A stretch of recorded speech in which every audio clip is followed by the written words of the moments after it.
this whole idea of the end of history that was perpetuated around postmodern liberalism, it is such a cancer to our methodology and to how we operate on a day-to-day basis that I don't know how to remedy that idea besides reading. But how do you spread that to the masses? Is postmodernism, that's the main issue. It's like they think us as humans are very different and now somehow we are more advanced and like grew IQ points or something. Not true. We are the same biological systems, organisms we lived back then that we are now, and that has been the case through the recorded history. Okay, so the human that lived during ancient Egypt until now, we have changed very little as like actual human species.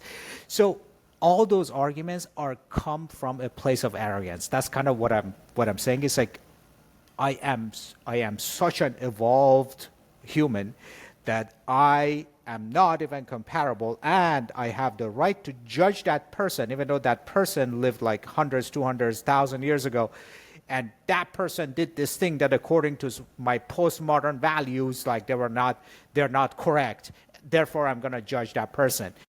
I am like, okay, that literally comes from the place of ego and arrogance. But here's the good news. There aren't that many of them. They just happen to have very high conviction, because high ego people with a large ego, are by definition louder. So it comes from the position of ego, and these are just loud people, and they're minority. The problem that you pointed out, however, is correct. People who are not like that are, in general, tend to be quieter.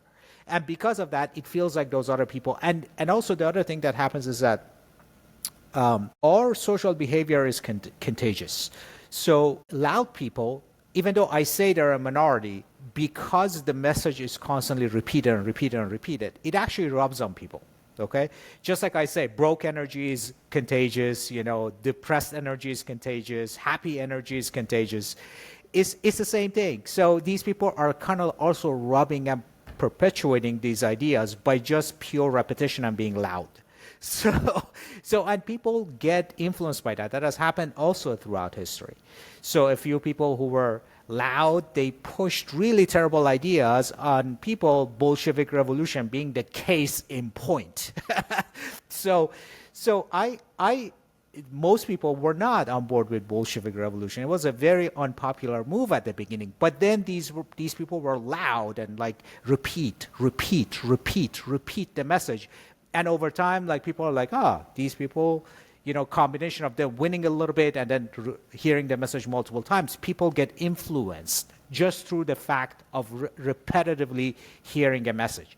So I think the solution is exactly what you said earlier, which is people that are grounded. Maybe that's the best term I can use. People that are grounded in reality and common sense and all that. They need to be louder, because the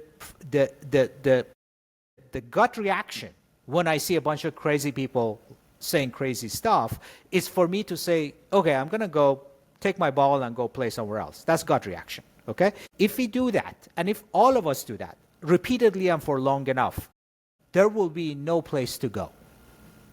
So you said it's our duty. Yes, it is our duty. If we care about the next generation, it is our duty to stand our ground, even though it is counterintuitive, and a pragmatic person who wants to make a living and build a business or what have you.